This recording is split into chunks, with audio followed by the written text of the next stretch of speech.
Hello, everyone. This is the Easy Allies podcast. I'm Kyle Bossman, the Dark Prince of Nerd Culture. Oh, God. Joining us this week, Bradley Ellis. Hi. Michael Damiani. Welcome back, Dark Prince. How's it going? Chillingly well. Brandon Jones. Unexpected. And making this all work, Ian Hink. Hey. Hey. Let's begin corrections music, please.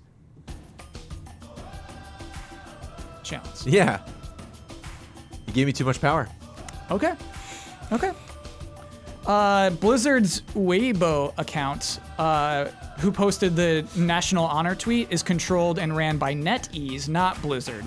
NetEase is the official publishing partner with Blizzard.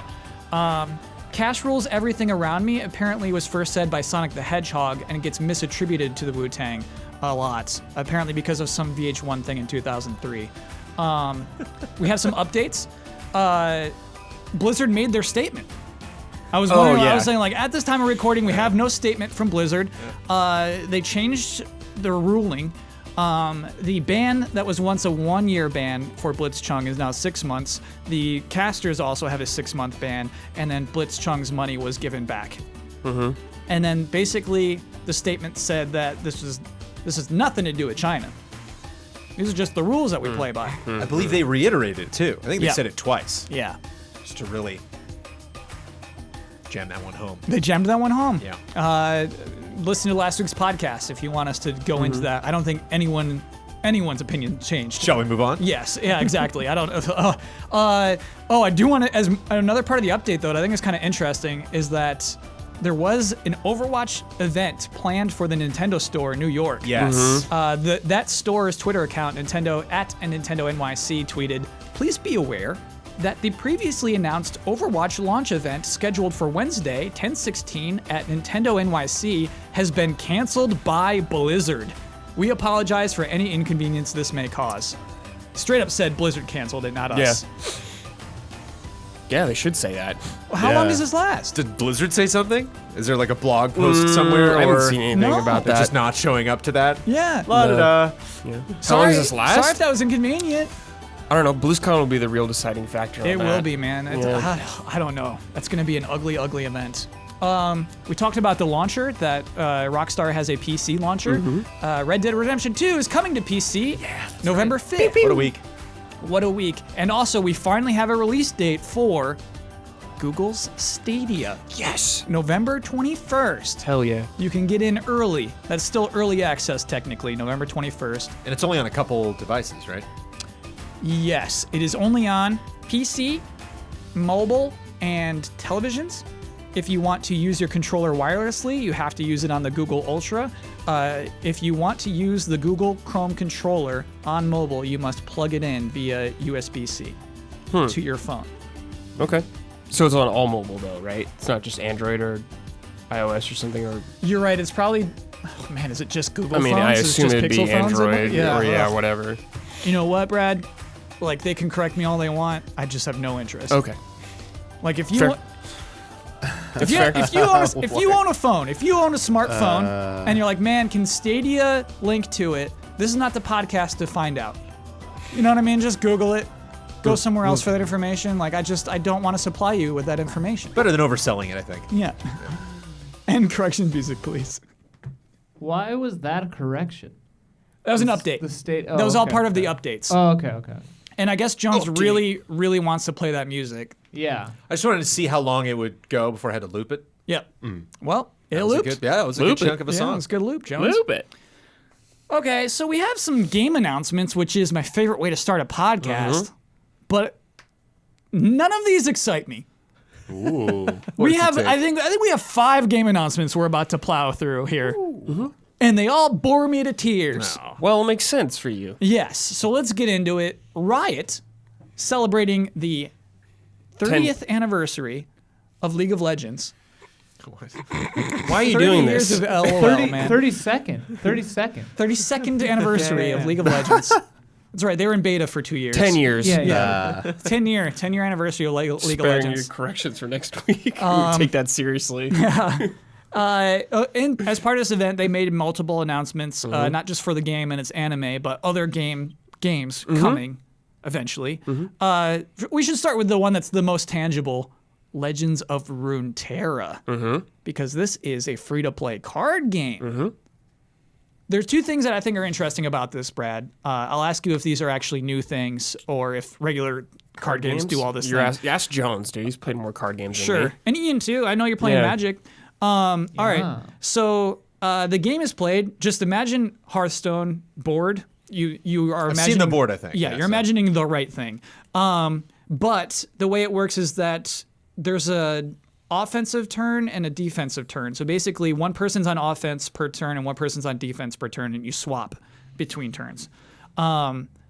That's basically how the game is played. I think that's what makes it unique in that sense. One thing I really like about its free-to-play aspect is there are things called wild cards. So in a booster pack, you can get a thing called a wild card. It could be rare or uncommon, and then you can trade in that wild card for any card that's of that same rarity. That's how Magic Arena does it. Yeah, same thing? Yeah. I love that. Thanks for telling me, Ian. This is what I really wanted to know. Yeah. Yeah, I think that's great It's a cool way to do it because then you can just get the thing you want for your deck. of that rarity. Yeah. It is cool. And then Ian, and this is probably also a Magic thing that I was really curious about. Do they do deck drafting in the Magic Online as well? Yeah. Oh, okay. Well, those two unique things that I thought were pretty cool about this game, apparently already available in Magic. Okay. Well, I guess the unique thing then is the switching turns for offense and defense. Kristen's been playing it. She said it's really fun. Really? She's in the beta, yeah. She says it's really fun. Yeah. Well, she likes League of Legends too. But she said it's fun, yeah. She likes Hearthstone and all that stuff. Does she say what is good about it? No, I haven't pried too much about it. Sure. But she likes it, yeah. Okay. We have a good early impression of this game. If you like card games, you might like it.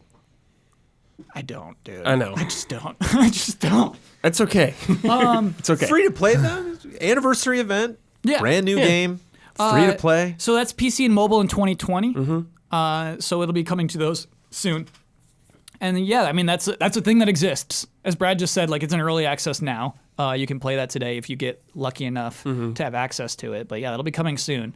And it's, whole new card game. I think the interesting thing for this and the other games that they announced, I believe they're all competitive, right? There's no single player offerings coming from Riot. Well, you can play against bots in the card game. Right, but I just wonder on the competitive scene, how are they just going to kind of wait to see which one of these is more popular than the others, and then that's what they're going to invest more kind of in an esports sense, or let's get to the others. Let's get through not the other with ones. those? Yeah. Let's talk about all the one others. definitely has, I think, more esports potential than the others. Yep. I should say though that they did even in the trailer for this thing stress the campaign that you're exploring through worlds and you can cool. switch which world you're in as you level up and things. And so it's not only meant to be played competitively, it seems. They care about that stuff.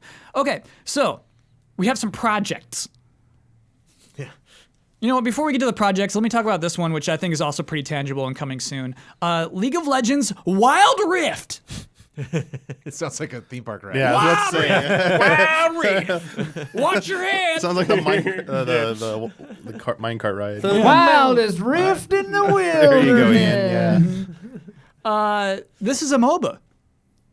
This is a 5v5 MOBA, and you're like, what? That's League of Legends already. Excuse me for a second. This is a MOBA translated for use on consoles and mobile. What? Yeah. Wow. So you can use your dual analog sticks, Brad, to control your characters in the Wild Rift. Oh my god. And also, matches are meant to be shorter. They're meant to be 15 to 18 minutes long. Oh, okay. So a little less time investment for the more casual console environment. Wasn't that DC MOBA on consoles? Do you remember that, Jones? I don't. For sure, specifically. the Lord of the Rings one was on consoles. I do remember that. I didn't even know about that. Yeah, that one was definitely on consoles.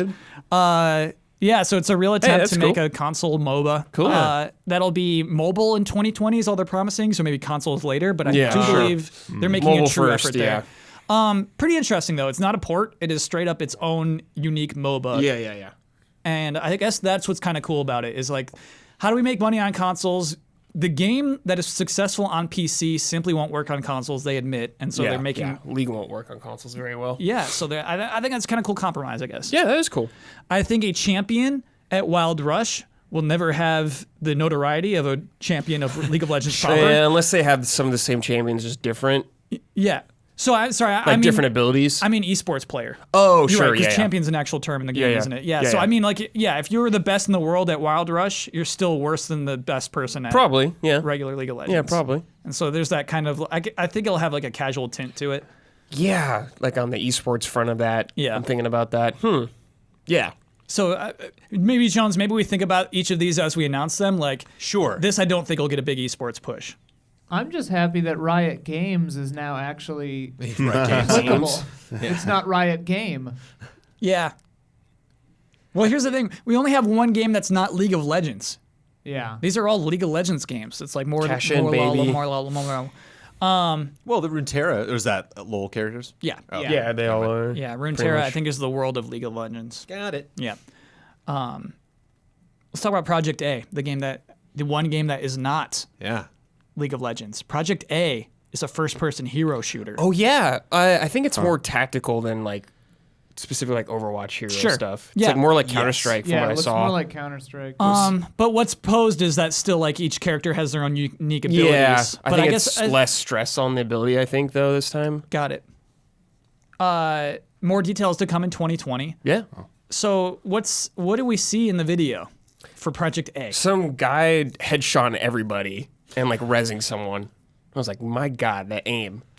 I was just thinking about like Counter Strike Go immediately. And I was like, Yeah. I'm going to have no chance against anybody in this right now unless I dedicate so much time to it. Yeah, you got to put in the time. Yeah.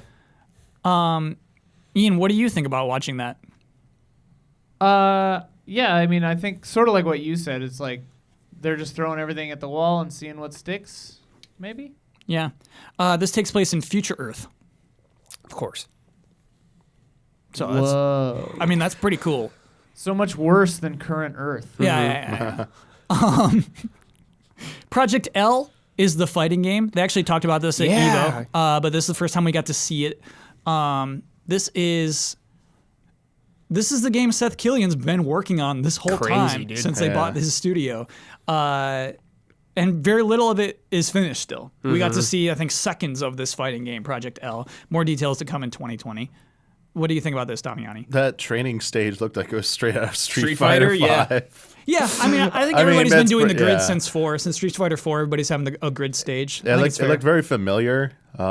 It obviously it's very little has been shown about it. I don't know how much risk it's taking. It felt like it was kind of playing it safe, and it was League characters, right? Yes, yeah. sorry, I should have said that. Yeah, It's just so League it of was like Legends leaning characters heavily fighting into each other, that. yeah. I think the most unique thing is that it might be leaning more heavily on like character specials, like they're playing into that a little bit more. I mean, obviously everyone's had like supers and stuff like that before, but playing it up that everyone has like more unique move sets to that, maybe. I'm surprised they went with that because I mean, Street Fighter is a traditional fighting game series, has sold like pretty well here and there, but I mean, I really thought they'd be a little bit more ambitious and go after maybe like, I mean, I guess not with like Seth behind it and stuff. It was probably always bound to be a more traditional fighting like style fighting game. But I was kind of personally hoping it would have ended up being more like a Smash Brothers game or something like that, which those games seem to have like a higher ceiling for sales or something that is just does something different. It isn't like the same. It looks so samey, I guess. So Seth's previous game that he was working on was Rising Thunder. and before that, And for that, before that, oh, what was he working on before that? PlayStation All Stars, yeah, Battle yeah. Royale. Seth Killian worked yeah, on he that was game? on that. Yeah, it's over at Sony. Remember that? Yes. That's where he went after Capcom. I saw him actually at Sony Santa I Monica interviewed one him. time. Yeah. I thought like they But might that want another. wasn't- he was working on PlayStation All Stars when he was working on that? Yeah. Oh, okay. Wow. Yeah, absolutely thought like that was gonna be maybe that's why they brought him in because he knows the genre so well. He probably knows what could be done differently. Yeah. So, like, I feel like he's always championed appealing to a wider audience. He has. He's actually written articles. And Yes. so this is what I wanted to get Yeah, into, yeah. Damiani. Is like his influence is actually kind of, he wants fighting games to be more broad. And so Rising Thunder was like, instead of me doing a quarter circle forward fireball, I just tapped the fireball key on my computer's keyboard. He was making a fighting game that works on like a keyboard, and I believe this one is also the same appeal. Is hey, you don't need a fight stick, you don't need a controller, you can do all this on so your that's why I'm keyboard. like, I'm waiting to see more of this. Is that maybe it is in the simplicity and how you control it that it's gonna be way more accessible and easy to get into. Yeah. because it's kind of been a back and forth debate about fighting games, whether like the kind of the ceiling to get in and actually enjoy them is just like too high because they take a lot more like skill and understanding to even be like halfway decent. And we were talking about like before, like the shooting game and stuff, like you need to like spend a ton of time just playing it to be competent. But it feels like fighting games also have like an extra layer of that. Or I've seen people argue that, and it's been kind of like an interesting back and forth. There've been like several discussions that have happened in the last few months in the fighting game community. Certain people coming out on different sides about games should definitely be more like fighting games just need to be more accessible. People are like, no, you're killing fighting games by doing that. They should be way more technical. People are just never going to get to that level. So like, why do you even want to do that? And then there's just Smash Brothers in the middle. Like the easiest defense is to say that's not a fighting game. It's a party game, so just ignore it. But yet it's doing everything. It's leveraging so many different things. I mean, obviously popular IP, but it doesn't play like any other fighting game out there. I feel there's so many fighting games out there to do the existing stuff so well. It might be better to try and do something different. I'd be more excited for something more like a Power Stone fighting game, like from Riot, than this. I mean, obviously I'll give this a chance, but just from the few seconds of the clips I got to see, it looked very samey. Sure. Yeah. Yeah, one other thing I should add about what it looks like is the way we talk about their specials and what makes each character unique. It's kind of like, what's the DC fighting game? Injustice. Yeah, it's like Injustice 2, where each character would have their own unique symbol that represents like some power they have, and it looks like it like fills up or cools off. So it looks like they actually like took some inspiration from that, in fact. But to me, Damiani, it's just so easy to imagine how you can monetize this game. Yes, that's a good point, Kyle, because one thing that the traditional fighting games haven't been doing right is how to monetize their games. Obviously, it looks like Capcom, at least out of the gate, struggled with Street Fighter V. Yes. And it didn't do as well as it should have. It has recovered, but at the same time, the future of fighting games, it's do these standalone things at a certain price point, and then you do like all these like microtransactions, like the Mortal Kombat route, which what they did with MK11, which that drew some ire from fans and stuff. How they went a little too heavy-handed with that, or will any of these companies risk putting out a free-to-play fighting game where it's just straight up free, and you just pay for I bet Riot's doing that, and that's why I think that's what this is. Riot's gonna be the first one to do this, and it'll be interesting to see if that makes it like become like the biggest fighting game because it's just so easy to get into, or if it doesn't work out. And I mean, it's still more than a year away. Damiani, I think if it does become the biggest fighting game, it'll also come with qualifiers just like Smash Bros does.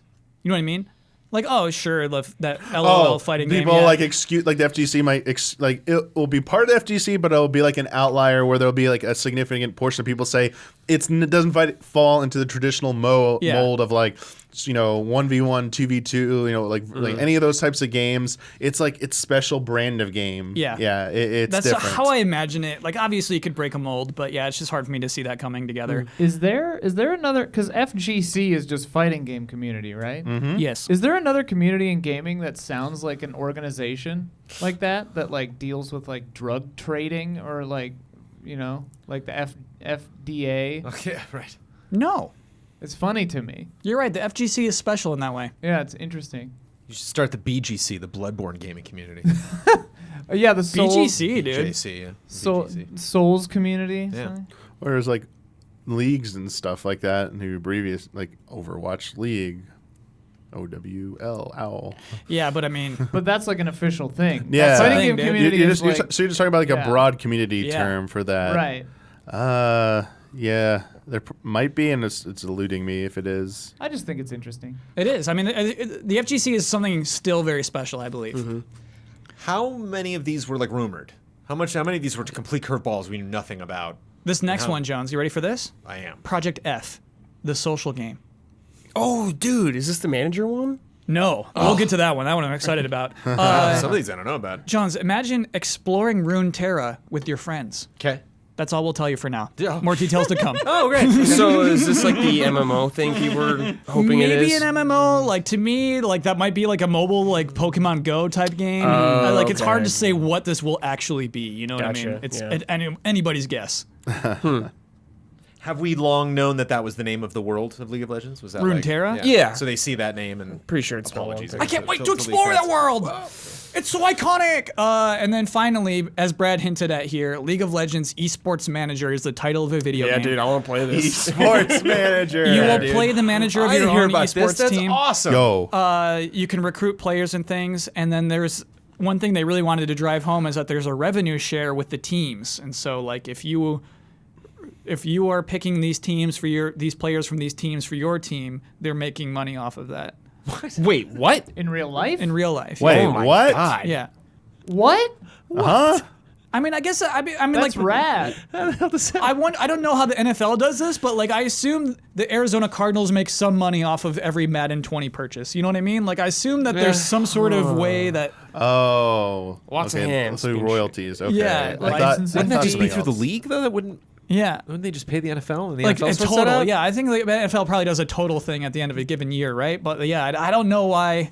League contracts. Like if a certain team is unpopular, they're making less money off of the esports manager than the popular team does. Yeah, I have no idea. John. So strange. Yeah.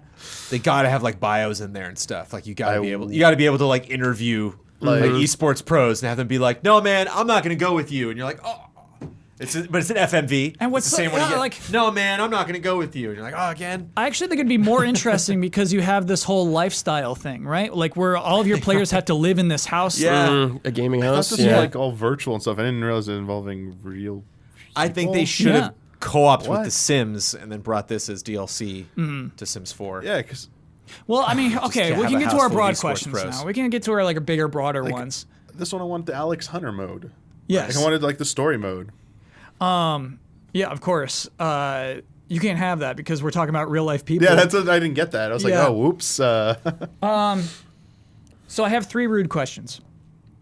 Okay. Are we ready for these? Yes. Sure.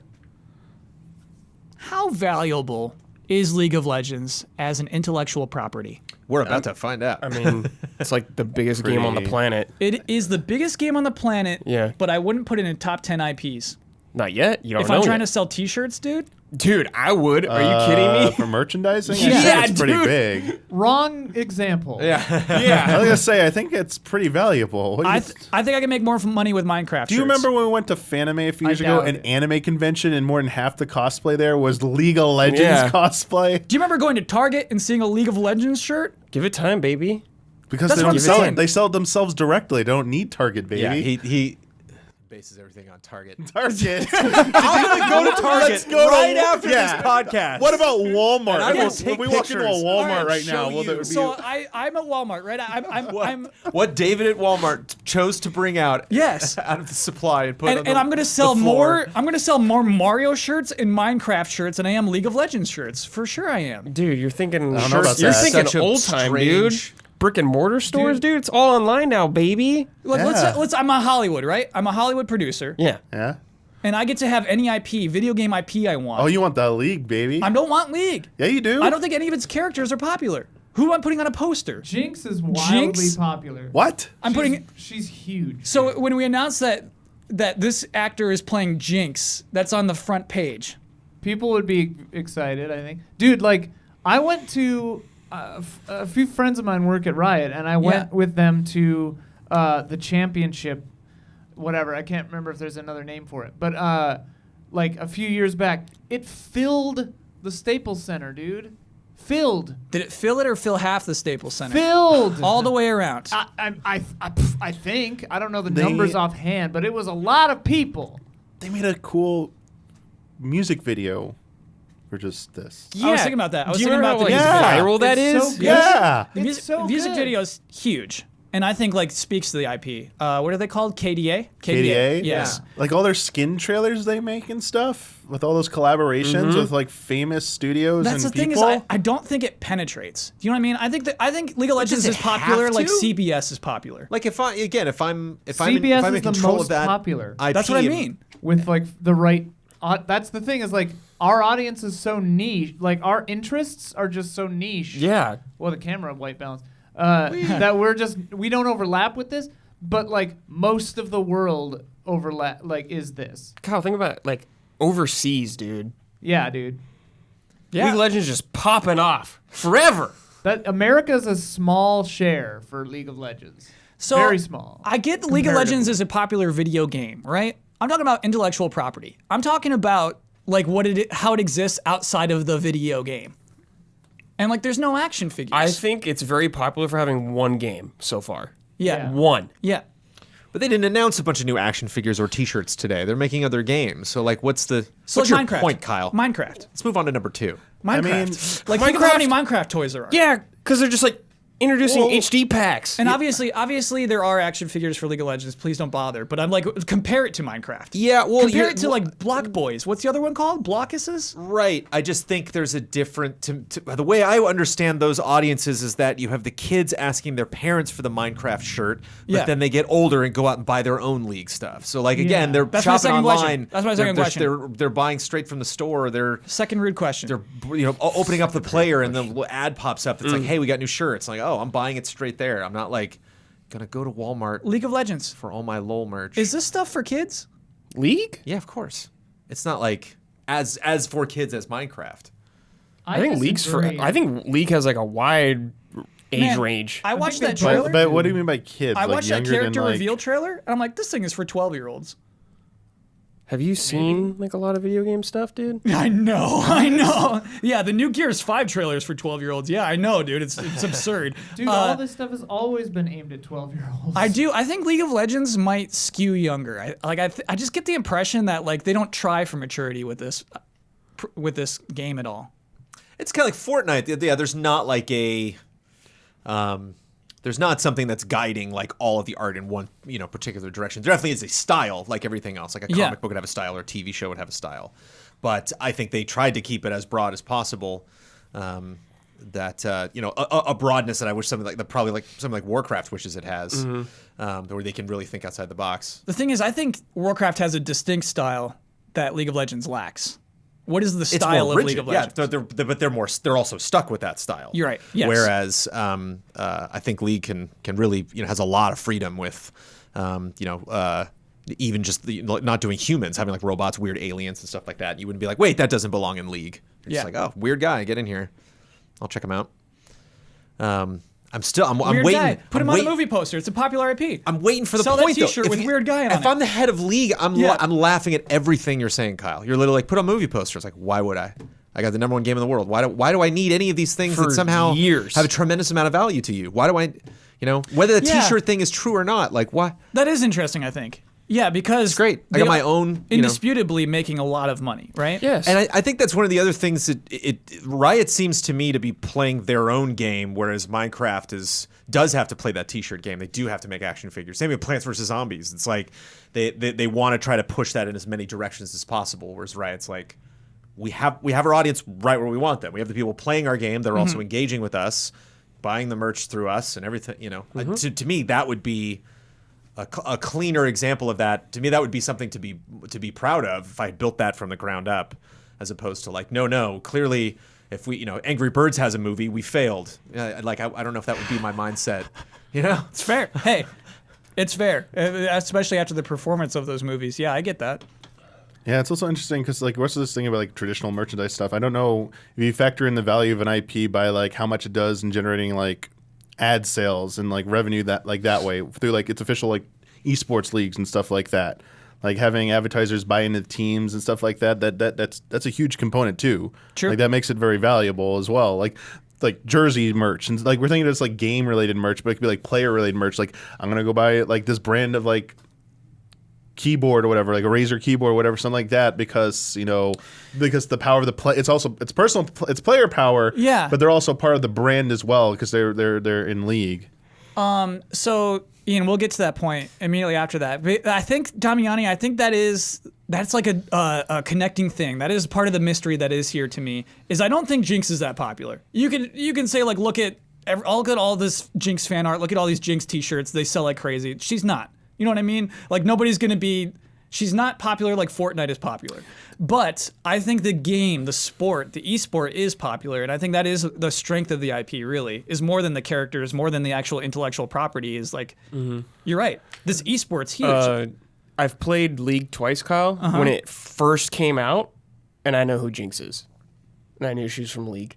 Brad, 2,000 video game characters. That's the only one I know from League, though. Oh, okay. Yeah. That's a problem. That's a big problem for the most popular video game. It's something I don't pay attention to. You know the chipmunk, too, right? With Toto? What?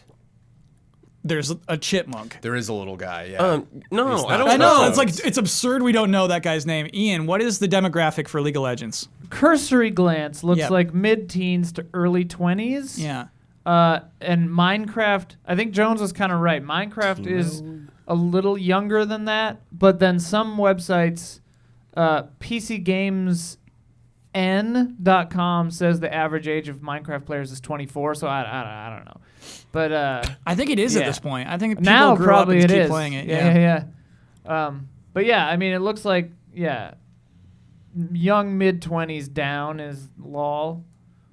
Yeah, I think we're tapping into my question there. Last rude question. Okay. I think I might have more. Okay. Is Riot a respected game developer? They don't have to be. Yeah, that's a good one. But are they? Yeah, they define respected. Do people It doesn't respect that? matter. I mean, I think they're so beyond that it doesn't matter. They make so much money. They got They can buy respect. That's like CBS to me. It's like, hey, we don't make good shows, but people just watch them. I mean, that's the human race, Kyle. And yeah, they make the blockbusters and stuff that make the money and stuff. But the they're thing not making is, like the art house stuff. It might That's be a what you're really talking good about. video game, though, right? League? League of I mean, Legends. Yeah. to be played like this, there has to be something right about it. Yeah. Whether just because by traditional review metrics, it doesn't seem like it's like a perfect game or whatever, doesn't mean that it transcends beyond that. Like there's just different metrics to how you judge by how something is successful and how respected it is. Right. Like, I feel like I might also be talking about the Beatles. Like, oh, it's so popular and so stupid. There's no way that anything that is this popular. Sorry, it's the 60s that I'm talking bad about the Beatles. Sure. You know what I mean? Like, is League of Legends the Beatles, or is it It's like 98 Degrees? Oh, come on. Brad, I was really struggling there, I know. dude. I didn't know. I They didn't had Yeah, like 3 hot years. I feel like we throw I think League is in very exclusive company though. It's basically like World of Warcraft, Minecraft, I'd say League of Legends. I think I have to say Dota 2. Dota 2, Yeah. and then maybe is a broad thing for like the decades, like Call of Duty and Madden. Like these franchises are just like beyond anything. Like most of the games, majority of games we cover here do well, like they do well and stuff. Like don't even come remotely close. Like when we talk about like Nintendo sales or something or PlayStation sales, like going bonkers, like they don't even begin. Like you don't see League of Legends in the NPD every month or anything like that.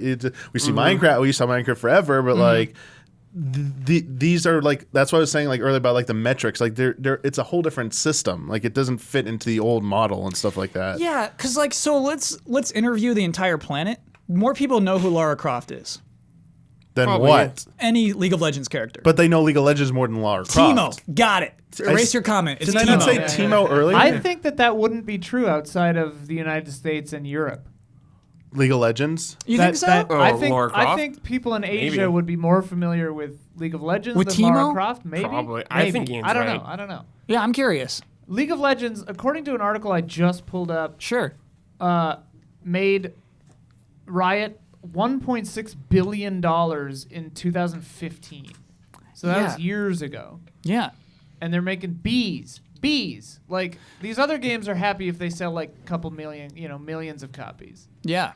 And this has been doing this for years and years. Right. They're laughing at Square Enix's revenue. Right. Yeah, they're laughing at everyone's revenue. Like Yeah. Damiani's right. They're not even playing. They're like almost Disney or something. Like they're just at a different level. They're So- not video games anymore. Yeah. The other thing that I did want to, the fourth rude question that I didn't really formulate, but as we talked about this, is that they are Disney. Riot is owned by Tencent. Mm-hmm.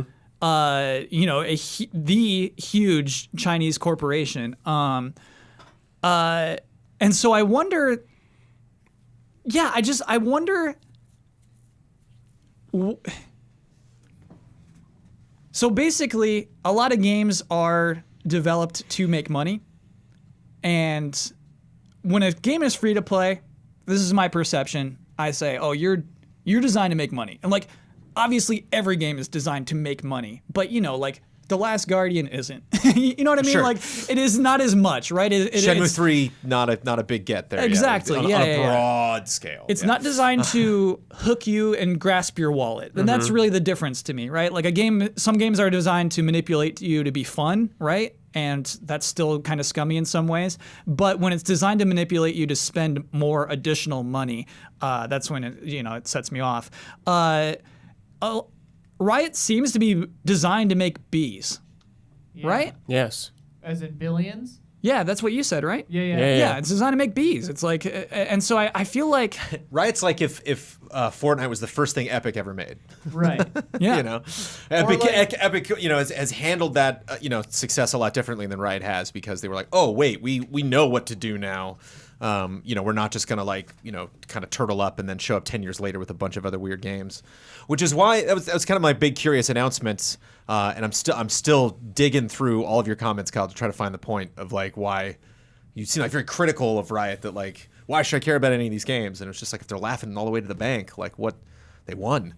They robbed the train. They're gone. I guess, why don't I care? They're on horseback. Well, you don't care about League of Legends either. Yeah, why can't I care about this? But you also brought up esports. Madden and other things we don't necessarily generally cover. Yeah. That stuff fascinates me. And the thing that's always fascinating about League of Legends is like, I've been like really invested in like creating content since 2005. So I've been at this for like 14 years, and LoL was the first thing that came up that I was like, what? I couldn't even understand it. People were like, yeah, go mid. And I'm like, what words or what? Like everything had a terminology. Like there were so many barriers to understanding. Even like Dota, I was like, okay, I could watch this. And I remember being at PAX, and they had like, they were gonna do the championship there later that day, and the players were just up like goofing around, or they were either playing it while we were in line to get into PAX, or they were showing highlights.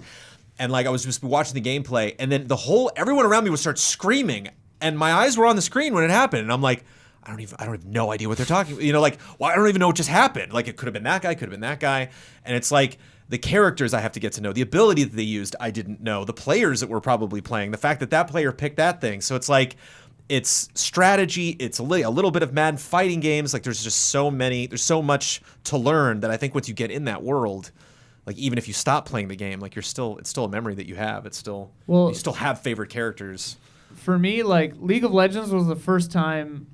And I tried playing it, probably, I don't know, 7 years ago. This was the first time that esports really made sense to me as a term, because there came a point in League of Legends where I was like, oh, I'm not even scratching the surface of understanding how to play this game. Like, you have to do reps, you have to, like, understand the items and the meta and everything, and it's like, it's a sport, and I'm not good at sports, so I stopped playing it. But like that was the first time I understood the term esports in a really visceral way, because it's so similar to me.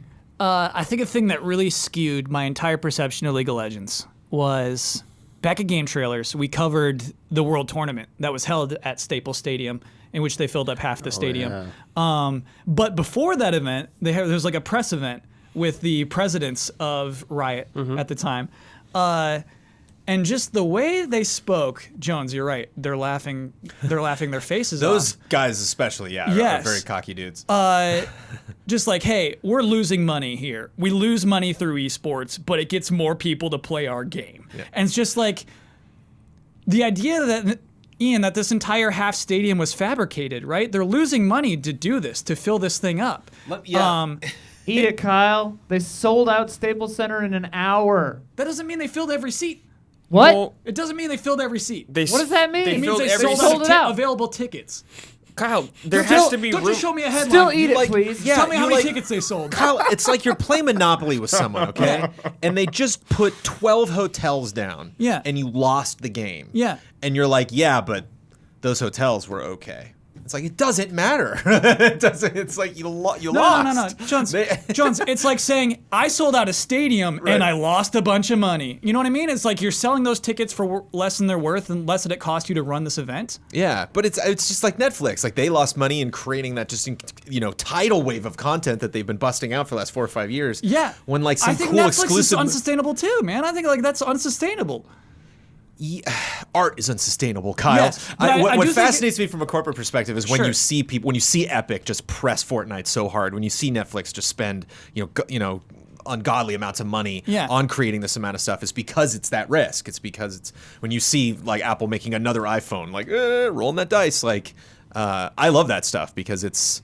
I don't necessarily think it's like desperate, but it's they're making big deals, they're making big plays. Yeah, I also think like you got to treat it like an event, like how we look at like E3 or something like that, like the World Championships, I forget what they're called now. Yeah, League of Legends, like that's their E3 essentially. Like this is our big event that everyone's gonna be tuning into and stuff. Yeah, but like companies don't make money off of E3. Like Nintendo doesn't make money off of E3. They lose money. They have to spend so much money to be there. Right. It's part of the process of like we're talking esports though, Damiani. We're talking about Staples Center. Yeah, Do it as many times as the Lakers does in a full year.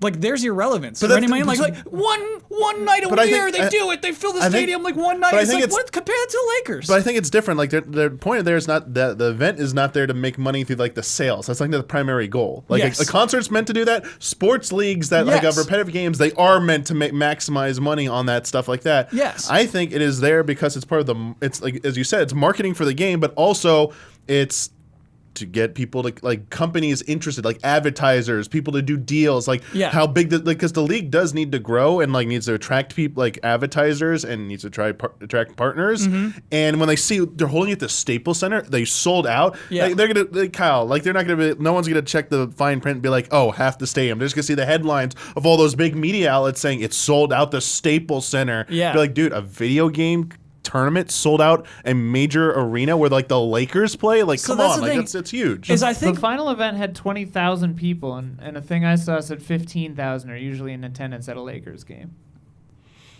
Usually at attendance at a Lakers game. Is this pre-LeBron? Yeah, I mean, that's okay. Touche in that case, but no, the stadium's maximum has to be more than 40K, right? I'm checking. I mean, like.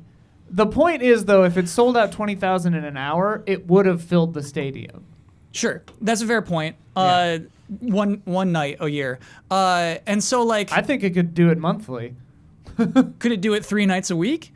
Like an actual like sports team, Jesus you know what I mean? Lord, is that how often baseball Well, how many happens? games are in a NBA season? So many, dude. There's 82 games 82 in the games, NBA season, but not all games are home games. You get Right. like maybe half. Well, yeah. Spread over like 6-ish, 5-ish months. Why are you comparing this to like actual sports? I'm so Also, confused. That's what annoys me. That's what annoys me when There's that's so the many headline. different angles, though. Like, like these sports have been, the established sports you're talking about have been around forever. They've had so many years. Like, go back to their first few years, they were all like tiny things played in no-name stadiums that like barely could sell out anything. Yeah. Right. Like, League did this in 10 years. Basketball's been doing it for I feel 100. like, And so- Also, Staples Center seats 19,000 for basketball, 18,000 for ice hockey, and 20,000 for concerts or other sporting events. Yeah. So they filled it. They added seats. Yeah. Yeah, They like more 'cause- than filled it. Yeah, because they can Oh yeah, because put they can seats put on them the on the floor. Yeah. Which they did. So basically, Damiani, I do think they make money now. I actually think that they're probably profitable at this point. When I said that they used to brag about losing money on the events, I think they probably make money now. I think that, when I did that event, it was like 5 or 8 years ago. I think they've turned that around. I think a lot of people lose money on esports. I don't think Riot does anymore. I think that is where they make their money. I think, what was it? Like Overwatch League, I think, was the one having like, they weren't making money maybe or something. But I think they're the most aggressive though. Overwatch is? Yeah, like they're the most structured like a traditional sports leagues. They had like the buy-ins for the cities. Like they made it extremely. Yes. But I think that might have been part Yeah. of the reason why if they're not making money now, they still have setbacks. That might be why. Sure. Maybe Riot knew the smarter way to go about doing it wasn't to completely emulate traditional sports. It's to and control sports everything. leagues. Yeah. Yeah. Also, Riot though they do events in other cities too. Like I think there's more than one a year. I think. Yeah, I The guess championship I'm just like, moves around anyway. I'm like truly annoyed that it's a headline that like, hey, for one night they did what a sports team does regularly. Do you know what I mean? Like, Well, in LA. yeah, That's LA. crazy. Is it? Yes. All right. Yes. Think about so if Like they they did also this, get like a free toy. You know what I mean? let's say they did this in like an Asian country. yes. This would happen way more, selling out way more. Yes. than even With the here. bobblehead. This Sorry, is I happening thought not about even in their Kyle. strongest area. Yeah. But at the NBA, it's like here. This is their strong area, the United States. Yeah. But it's happening not even in their strongest market. Yeah. Yeah. Brad. That's the Dude. thing. I'm just like, Quit being a grumpy guy about it. I'm a total grumpy guy about it. And here's the thing: it's just happening, dude. That's just the way it is. It's gonna be around 10 years from now too. Maybe. And I'm gonna be just as flabbergasted. Yeah. It's fine. It's going to easily last another 10 People years. say and like never things you understand. don't. Yeah, there's again. Sorry, I go back to it again. Yeah. Just like the history of sports. I mean, and you know this stuff, like how the leagues were developed, the TV rights deals, like all that stuff, like to put them where they were.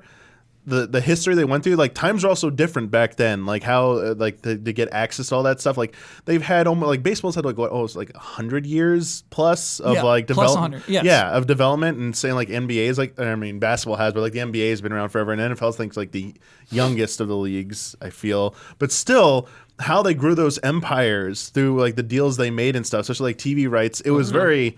I mean, there's a lot of ruthless stuff in there as well. Like this is like a huge conversation to have, Kyle. But I think there's that's the point. There's a lot of complexity behind those those histories there and how they got to the point.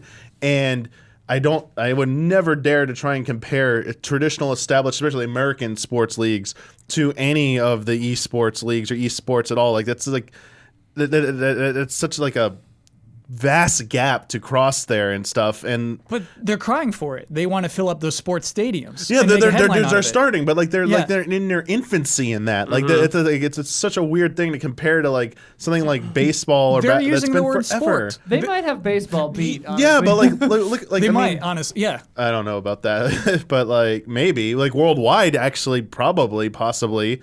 But I mean, like that's an interesting thing. I don't entirely feel as equipped to compare that. What's this? Okay, Ian, read this off to us. Yeah. Found a chart. Okay. I mean, like, take this with a grain of salt. This is from like, I don't know, the Syracuse University website. I don't know, but it's good school. Yeah. Actually, it's probably reputable then. But this chart says that viewers in the United States. In the United States, esports have more viewers than every professional sports league except for the NFL by 2021. That's their estimate. Yeah. Which is probably I'm trying true. to read this fine print though. And the other thing is like, here's the thing, Kyle. Like esports as a jump on all the traditional sports because they rely on, like we're talking about TV network deals, cable deals, but viewership for esports is through streaming services primarily, like primarily free access. Like, yes, network TV is free, but nowadays it's harder for people to have like those channels, especially online, require you to have some kind of TV subscription to access that. And I think that's the point I'm trying to get to earlier is that. Like capitalism and money, like the goal to like make as much money as possible. It was like this kind of like mutual deal between like television networks and sports to like make it like the biggest thing in the U.S. for like decades. That like this is a huge thing. Like it was just like played out there, thrown out there, like treated like with such reverence, and it was just like ingrained. Like this is America's pastime, baseball. Like there were so many forces at work to reinforce the notion to the average person that sports are this like bigger than God thing type thing in the United States, whereas esports, like they don't have that. If you put esports through that kind of like ringer as well, it's quite possible they'd be as big or bigger than any of that. It's just the timing and stuff. And I understand where they're trying to go with that, but I think they're not going to go that route. They're not going to have that stuff. And I think that's where you see some of the trouble with some of the leagues, but where Riot does so well, I think, is because they've looked at that. Maybe they've looked at the history and be like, that won't quite work for us. Like we need to do something different. But I also feel like this is the problem with trying to compare them and stuff. Like I've always seen it as a weird thing to try and just because they put the word sport in there. I know they're inviting that, Kyle, by saying we're calling it esports. Yeah. Maybe that was like probably the easiest shorthand to explain it to the average person. But I don't know if it's necessarily like the best way to frame it because it invites that comparison, and I don't think it's exactly correct to compare those. Yeah. I've loved this conversation for the record. I like the panel answering my rude questions. And I did not expect for me to berate Riot for so long. Fortnite, sorry, bud. We're not going to talk about Chapter 2. You lose this week. I mean, we can for a second. But wait, I don't know. I'm confused about it. About Fortnite Chapter 2? A black hole happened and then the game got deleted? Everyone cried? Here's why I'm annoyed by the Fortnite Chapter 2 headline, is that, like, it's an update. You know what I mean? There's a new island now. There's a new, like, progression system. There's some updated graphics. Some weapons are gone. You can heal your allies with a new gun, and, like, there's new environments, and you discover the map. It's an update. Right. Kyle, that's a huge update. That's like the biggest update ever. We don't talk about League of Legends updates on this podcast. You know Because what I mean? we're the wrong, we don't really care about MOBAs that much. That's why. Sure. This is a spectacle, Kyle. Oh yeah, no, it's the This is huge. this was not about new boats. Yeah. Or This was or showmanship, even at the end Kyle. of the day, like how cool it was to actually be in the game. This is about children breaking televisions. This is about dads going to Twitter, tweeting celebrity dads, like tweeting other celebrity dads, being like, "What's going on? What's going on?" Like my kid just woke me up at 2 a.m. He's screaming about black holes. What's happening? Like my reality is now like slamming into this other reality. What the hell's going on? This is Lady Gaga asking what Fortnite is and spelling it wrong. Because of the black And hole. everyone like, yeah. Yeah, I don't get it, man. The story is that they shut down for a day. That Fortnite was like, hey, guess what? Remember, what if Disneyland was just like, nah, don't come by tomorrow? It's like, oh, is there like a thunderstorm or something? It's like, nope. But when the day after, when we're like a blackout for a day, we'll have a new thing. Doesn't matter what it's like a spicy churro. Like the crowd is going to be so huge. It's like we were saying before. You sacrifice that money for the bigger play. Mm-hmm. And I just love. I could go on and on and on about this because I love it. I think it's now I kind of want to. Because what a great counter to all of the complaints that people have had about Fortnite.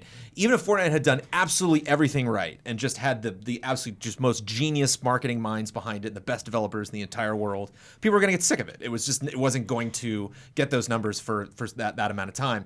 And people complaining that they weren't making enough updates, people complaining they took stuff away from the map that they didn't like or added weapons or some sort of balance issue they didn't like, for Epic to be like, oh, okay, you having problems? Well, it's gone. And like that made people happy, made people mad, made people confused.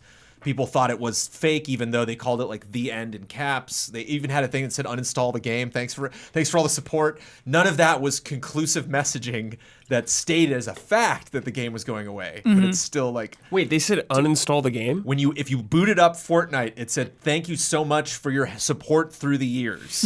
And there was an option on that screen to uninstall Fortnite. How many games do that? Just nobody's done Nobody that. does It was that. crazy. Nobody does Exactly. that. Yeah. And they could do that because they enjoyed messing with their audience. And you just see how many times Blizzard announces a mobile game or some state of play is just so tonally off and just like, what did they think was going to happen here? This is so weird. And like Epic just knew how this entire thing was going to play out. And they were just sitting back watching it, on their ivory tower, just cracking up the whole time. I have some I get that a little better, Johns. And so to me, it was like, by the time that Chapter 2 trailer rolled out, it was like, I mean, this is already amazing. I don't care. What, do they have new boats? Okay, great. It's like, to me, that's not the most exciting thing. Oh, you would love this too, just contextually, gameplay-wise, and I didn't know this until I saw replays, which is the other genius thing just about Fortnite in general, is that there's not one... This isn't like that Game of Thrones moment we all watched. I am learning more about this the more clips I'm watching. You have Twitch repackaging all this stuff. You have people retweeting and highlighting other things. And so I'm watching this through the lens of other people experiencing it. And for the trailer, when you dropped in, it just played the trailer, but they had the same intro. I think it was like a 30-second intro. And then it was like they were all in the bus partying, and he's like, all right, time to jump out the bus, and jumped out. And then that went straight into gameplay. So you had and streamers, a song was playing, so you had too, streamers watching a cutscene that were like, oh, cool. Oh, shit. And then like they had to like grab the controller and jump on the keyboard. Yeah. That's fun. If you can catch these... You created this game where you have these celebrities, these new celebrities, not only just famous people, playing it, but people that have become famous playing Fortnite. And to have them all just kind of like waiting in the wings for this to happen again, to bring them all out like that, That's interesting. It is new school, right? It's like they could have made a trailer. Coming in Chapter 2, right. You're going to have a boat that launches rockets. And you're right, that would have sucked. And I can't remember when they first announced the end. I think the whole turnaround on this was like 8 days or something. It was just a very quick thing. It was not some like huge buildup we waited all year for, that was totally going to underdeliver because we've hyped it up so much. It was just like, what are they doing? And after 9 seasons, we should know better, right? We should know what they're doing. And, or 10? Was 10 the last one? 10 was the last one. So yeah. 11. It's like basically 11. Chapter 2, yeah. But, yeah. Okay. I thought that was so funny. And people were so mad. And I think that's... And again, it's kind of what you were talking about. I was curious about the point you were going to get to with Riot, because there's so many different metrics for success, especially in terms of marketing. And it just cracked me up that I'm like, wow, I have no time to play Fortnite today or tomorrow. I don't know when I'm going to check this map out. But all I see on Twitter, the vast majority of comments I see on Twitter, are people that are incensed at Epic right now. And every single trend on the side there is Fortnite, Fortnite, Fortnite, Fortnite, Fortnite, Fortnite, Fortnite. So it's everyone's like, what's Epic doing? This is dumb. And it's like, is it really dumb because you can't stop screaming about it. Your kid can't stop screaming about it. It got on the podcast. It's literally anybody that released a movie today or anything, a commercial or whatever. It's like, whoa, Yeah. a bad day to do that, because this entire world is all freaking out about that. Fair enough. So Riot doesn't need to do that. Riot plays a different game. Yep. Which I understand now. Do you want to hear that? It sounds like it's podcast halftime. The following are the official sponsors of Easy Allies for the month of October. Hogue Law Business Law Firm. Whether you're starting a business at level 1, stuck fighting the dreaded fundraising boss, or finally cashing out with a well-earned high score, you need a good business lawyer at your side. Or at least that Good Business Lawyer's YouTube and podcast series, Virtual Legality. This week in Virtual Legality, it's all Blizzard all the time. How did ambiguous rules result in prize money clawbacks and bans? Why did Blizzard's late-night press release fail to convince anyone? How is Blizzard violating its own rules by imposing Blitzchunk's ban on college students? And how in the world are they going to deal with BlizzCon? Check it all out at youtube.com/HOEG-law or on your favorite podcast service. Our gifted sponsor is SOS Children's Villages. Children are at the heart of everything SOS Children's Villages does, regardless of where they are in the world. SOS Children's Villages is the largest non-governmental organization dedicated to the long-term care of orphaned and abandoned children across the globe. For more information and to donate, the link is in the description. Beaten Down Brian. Car Keys Express. If you need a replacement car key or a remote, check out carkeysexpress.com/store. Use the coupon code EZA at checkout for free shipping and 10% off of your order. They are proud sponsors of Easy Allies. L. Thanis. Fantasy Critic. Do you like fantasy football? Do you also love video games? At Fantasy Critic, we put the two together. Or maybe you've already heard of Fantasy Critic, perhaps from the videos that Ian, Kyle, and Dawn have made. Either way, we've just introduced a new mode that'll let you start playing right now, even without a league to join. It's called Critics Royale, and in it, you'll compete against the entire site to have the best roster of games for the last few months of the year.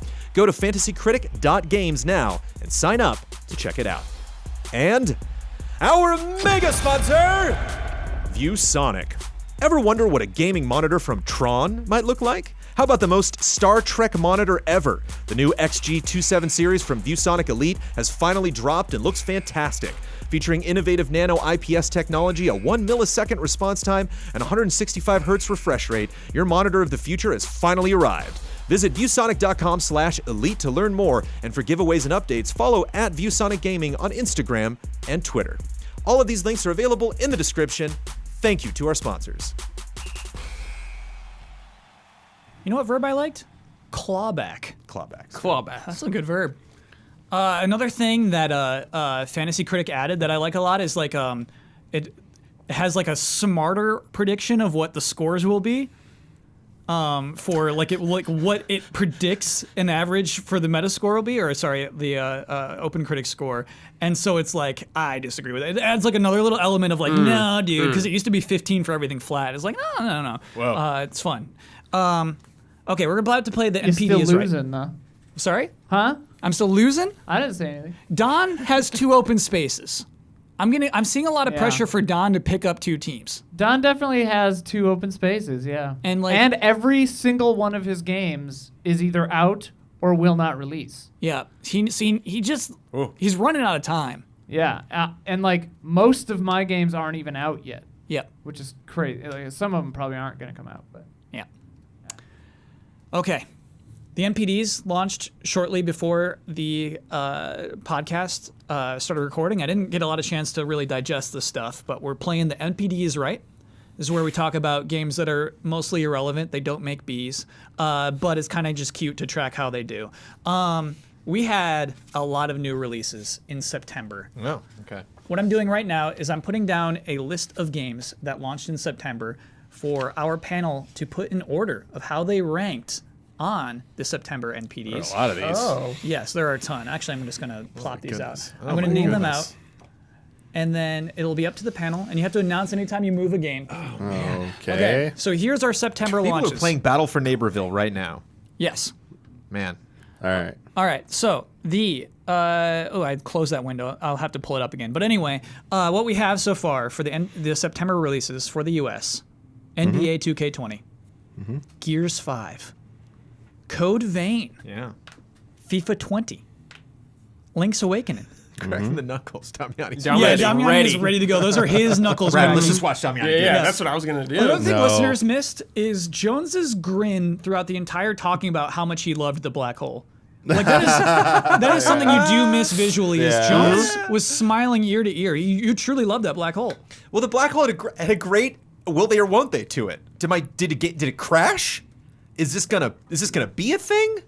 Yes. You know, wives taking pictures of their husbands just at their PC, like so good. You seem like a social man to me these days. Yeah. You're on this stuff, man. You're on this socialness. Borderlands 3. Yeah. Ghost Recon Breakpoint, one day. Only one right. day of Ghost Recon Breakpoint. It actually launched in October, but it went from September something to October 5th. And Plants vs. Zombies, Battle for Neighborville. All right, group. What are we moving? Borderlands probably killing this, right? Wait, what? Borderlands, I mean, behind FIFA and NBA, but Borderlands 3 is probably doing pretty well, right? What do you think, Brad? I think it'd be like top 5 at least. Certainly above Lynx and Ghost Recon. I mean, excited about Ghost Recon. I think it'll probably be one of the better selling games this year, but one day. One day. So you want to put Borderlands number 1? No. No, just no, up. no, just no. up ahead of Ghost Recon and Link's Awakening and Code Vein. And Got you. Plants vs. Zombies. Got you. Gears, NBA, and FIFA are the only things Don't be beating shy, Borderlands, I Damiani. think. I know you got some scoops. Damiani does have, he's at least looked at the list. Dude, I mean, I can place all but 2 of these right now. Okay, please. Okay. Okay. NBA 2K20 goes number 1 slot. Jones, are you surprised by that? No? Yeah. No reason to be. No. Apparently it's already It's the best-selling game of the year. not just that. Oh. Do you see Piscatella's statement on it? No, give me Piscatella's statement. I'm missing these things. best-selling month of a sports game ever. Better than any Madden game. Wow. Better than Wow. the previous NBA This 2K19. late in the gen. Wow. 2K19 apparently was the last best-selling launch month for a sports game. Yeah. Wow. NBA 2K20 beat it. So this is always so That's strange. insane. We make fun of it, the NBA 2K games, and I'll get equal amounts of people who are like, you don't make fun of it enough. It's got the slot machines, which they may have taken out. Let me know in the comments. It's just an awful microtransaction game. But then I get an equal amount of comments who are just like, it's actually a fundamentally good video game, dude. Stop making fun of it. And so it's such a weird spot, man. Yeah. But I mean, every year I just keep hearing about it. Yeah. Yeah, it sells.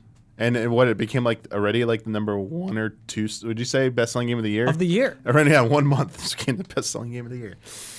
Beating out Kingdom Hearts 3, Resident Evil 2, anything that's come out this Devil May year. Cry. Sorry, Devil May Yeah, Cry everything. 5. It's I better always than- wondered the carryover, though, that once you get later on in the gen, then the audience becomes less, predisposed to but I got 2K19.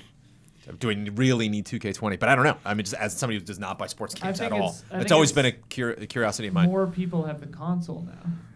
That and sports games generally are not very full featured and the start of a new gen. So maybe it just trends up. Yeah, and I think the PS4 version will sell long after PS5 is launched. I mean, that just happens. Yeah.